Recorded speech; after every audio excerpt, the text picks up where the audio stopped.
Our next guest is all fired up this morning. Captain Pete Hegseth, come on over here. He's reporting to duty, has something to do and something to say about President Obama and how he treats our military according to the new Gates book. Hashtag he's next. Captain. Thank you, Steve. Well, in his new bombshell book, Duty, former Defense Secretary Robert Gates says, quote, the president doesn't believe in his own strategy and doesn't consider the war to be his. For him, it's all about getting out. And Gates alleges former Secretary of State Hillary Clinton's opposition to the 2007 troop surge in Iraq was politically motivated.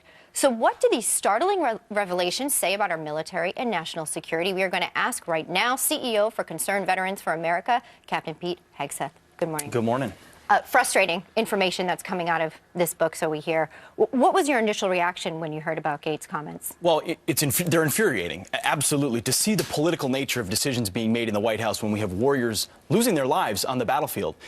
Unfortunately, though, they confirmed the worst fears many of us already had, that for this president and this White House, it was never about finishing the war in Afghanistan properly. It was about ending it and getting out as quickly as possible. That's what it means when you surge and then you tell the enemy when you're going to leave at the same time and set a deadline. What does that say? That's not about doing everything necessary to finish properly.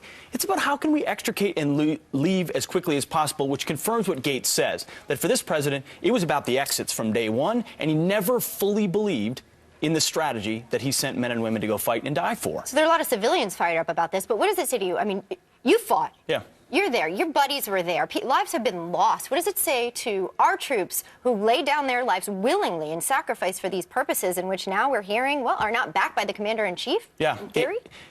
What it says to me is we've got a commander-in-chief who supports the troops, but not their mission. Is that possible? I'm sorry, Mr. President, that's not possible when you're the commander-in-chief. If you want to be a politician or a pundit and walk around and say, well, I support the troops, but not the mission, not the commander-in-chief. Your job is to support that warfighter and then give them a mission and a job to be successful. Eisenhower he wasn't the president at the time, but we sent waves in Normandy Beach, knowing we would lose lives, but in service of a mission we believed to be just and possible and accomplishable. This president seemed to say, I'm going to send a wave of 30,000 guys into Afghanistan, even though I don't fundamentally believe it's going to affect change. That, to me, is a damn shame.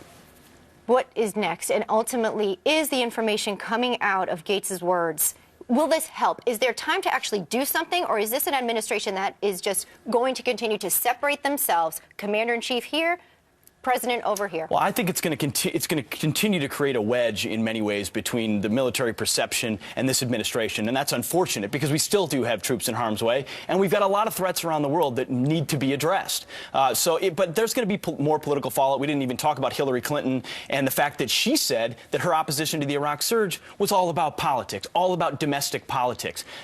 What worse from someone who might want to be the next commander-in-chief? So we look down the horizon and we say, are we going to have more of this? What we need is a renewal of that trust. A commander-in-chief who's going to walk in and say, I've got your back because it's the best interest of this country and our national security objectives, not because I'm going to be worried about a poll or politics. Right. The message that is being sent to our troops, a harsh one, yeah. I think, right now. Captain, thanks for being with us today.